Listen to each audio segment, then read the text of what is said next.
स्वागत है। आज हम बात करेंगे शेर शाह के शासन प्रबंध के बारे में। शेर शाह व्यवस्था सुधारक था, व्यवस्था प्रवर्तक नहीं। काफ़ी दिनों तक शेर शाह का शासन प्रबंध एक विवाद का विषय बना हुआ था। अधिकांश विद्वानों का मानना था कि शेर शाह मुख्य रूप से एक सैनिक और गौड़ रूप से साधारण योग्यता का शासन प्रबंधक था।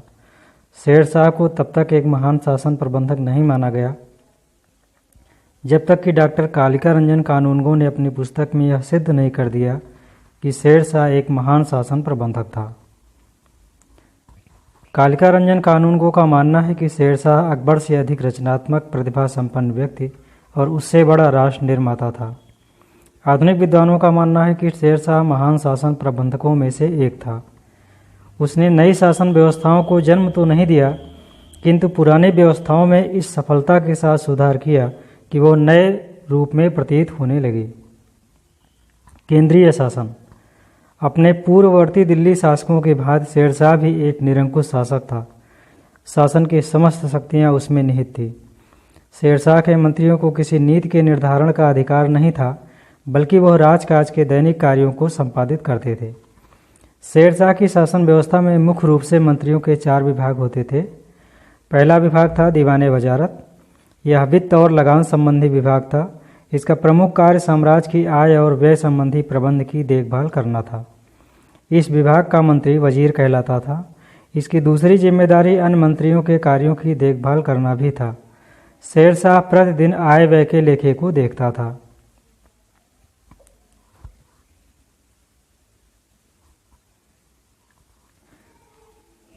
दूसरा मंत्रालय था दीवाने मुहतसिब या दीवाने रिसालत। यह विभाग विदेश मंत्रालय की भांति कार्य करता था। इस विभाग के मंत्री का प्रमुख कार्य विदेशों से आने वाले और वहां भेजे जाने वाले राजदूतों से निकट संपर्क रखना था। दूसरे राज्यों के साथ कूटनीतिक पत्र व्यवहार करना भी इसकी जिम्मेदारी थी। अगला मंत्रालय था दीवाने आरिज। यह पद आधुनिक सेना सचिव के समान था। दीवाने आरिज का प्रमुख कार्य सैनिकों की भर्ती करना, उनके वेतन का निर्धारण करना, वितरण करना, रसद की व्यवस्था करना तथा युद्ध क्षेत्र में सेना की स्थिति की देखभाल करना था। यह ध्यान देने वाली बात यह है कि यह मुख्य सेनापति नहीं था। अगला मंत्रालय था दीवाने इंसा। इस विभाग के मंत्री का प्रमुख कार्य शाही घोषणाओं को लिखने तथा उन्हें राज्य के विभिन्न भागों में स्थित अधिकारियों तक पहुंचाना था। स्थानीय अधिकारियों से पत्र व्यवहार करना तथा सरकारी रिकॉर्डों को सुरक्षित रखना भी इसी विभाग का काम था। इसके अलावा 2 अन्य मंत्रालय भी थे जो मंत्रियों की भांति ही कार्य करते थे। इनमें पहला था दीवाने काजा। यह सुल्तान की अदालत के बाद राज्य की सबसे बड़ी अदालत थी। इसका प्रमुख अधिकारी काजी होता था। इसका कार्य मुकदमों की सुनवाई करने तथा उन पर विचार करने के साथ साथ संपूर्ण न्याय व्यवस्था की देखभाल करना था। दीवाने काजा में सीधे भी सुनवाई होती थी तथा प्रांतीय अदालतों द्वारा दिए गए फैसलों के खिलाफ भी अपील की जा सकती थी। अगला विभाग था दीवाने बरीद। इस विभाग का प्रमुख अधिकारी बरीदे ममालिक होता था। यह गुप्तचर विभाग था तथा इसका कार्य राज्य में घटने वाली समस्त घटनाओं का समाचार सुल्तान तक पहुंचाना था। इस मंत्री के नीचे संवाद लेखकों तथा गुप्तचरों का एक बड़ा दल कार्य करता था। शाही डाक ले जाने के लिए विभिन्न स्थानों पर हरकारों का प्रबंध भी इसी मंत्रालय को करना पड़ता था। प्रांतीय शासन प्रबंध। शेर शाह की शासन व्यवस्था में प्रांतीय शासन के बारे में विद्वानों के अलग अलग मत हैं। डॉक्टर कानूनगो का मानना है कि शेर शाह के राज्य में सरकारों से ऊंचे विभाजन नहीं थे। साम्राज्य के प्रांतीय विभाजन की परंपरा अकबर के समय से प्रारंभ हुई थी। डॉक्टर परमात्मा शरण का मत इससे अलग है। उनका मानना है कि शेर शाह के समय में फौजी गवर्नरों की प्रथा थी। अकबर से बहुत पहले भारत में प्रांतों का अस्तित्व था। आधुनिक विद्वान इन दोनों मतों से पूर्णतः सहमत नहीं है। उनका मानना है कि शेर शाह के समय में प्रांतीय शासन व्यवस्था अकबर की तरह व्यवस्थित नहीं थी, किंतु इसका पूर्णतः अभाव भी नहीं था। इस समय प्रांतों को इक्ता कहा जाता था तथा उन्हें प्रमुख अधिकारियों के प्रबंधन में रखा जाता था। शेर शाह के समय में लाहौर, मालवा तथा अजमेर में फौजी गवर्नर नियुक्त किए गए थे। सरकारें। प्रत्येक प्रांत अनेक सरकारों या जिलों में विभाजित होता था। सरकार में दो प्रमुख अधिकारी होते थे, सिकदार सिकदारान तथा मुंसिफ मुंसिफान। सिकदार सिकदारान एक महत्वपूर्ण पद था तथा इसके नीचे एक सैनिक दस्ता होता था। इसका प्रमुख कार्य सरकार में शांति व्यवस्था बनाए रखना था। विद्रोही जमींदारों का दमन करना भी इसका प्रमुख कर्तव्य था। मुंसिफ मुंसिफान सरकार का सबसे बड़ा न्यायाधीश होता था। यह दीवानी मुकदमों का निर्णय करता था। परगने, प्रत्येक सरकार कई परगने में विभाजित होती थी। परगने शासन की सबसे छोटी इकाई थे। परगने में एक सिकदार, एक अमीन या मुंसिफ, एक फौजदार या खजांची तथा दो कारकुन या लेखक होते थे। सिकदार एक सैनिक अधिकारी होता था। इसके अंतर्गत एक छोटी सैनिक टुकड़ी होती थी। इसका प्रमुख कार्य परगने में शांति व्यवस्था कायम रखना था। अमीन का काम भूमि की पैमाइश करवाना तथा लगान का बंदोबस्त करना था। फौजदार परगने का खजांची होता था। परगने से प्राप्त राजस्व इसी के अधिकार में होता था, जिसे वह सरकारी खजाने में जमा करवाता था। दोनों कारकुनों का काम हिसाब किताब लिखना था। एक फारसी में तथा दूसरा हिंदी में हिसाब लिखता था। गांव का शासन। शेरशाह ने गांव में किसी सरकारी कर्मचारी की नियुक्ति तो नहीं की थी, किंतु उसने ग्रामीण जनता के आत्मनिर्णय के अधिकार को मान्यता प्रदान की और गांव के पटवारी एवं चौकीदारों के द्वारा वह इनसे संपर्क रखता था। गांव में एक पंचायत होती थी जो गांव की सुरक्षा, प्रारंभिक शिक्षा, सफाई तथा सिंचाई आदि का प्रबंध करती थी।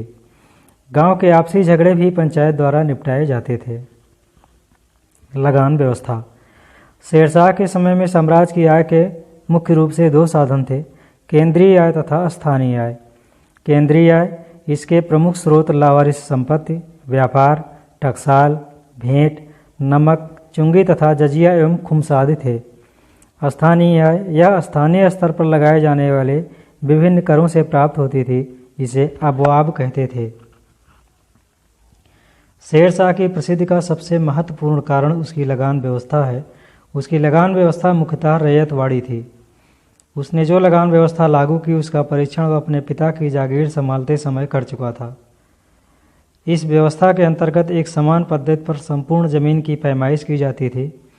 पैदावार योग्य जमीन 3 श्रेणियों में विभाजित की जाती थी, अच्छी, साधारण एवं खराब।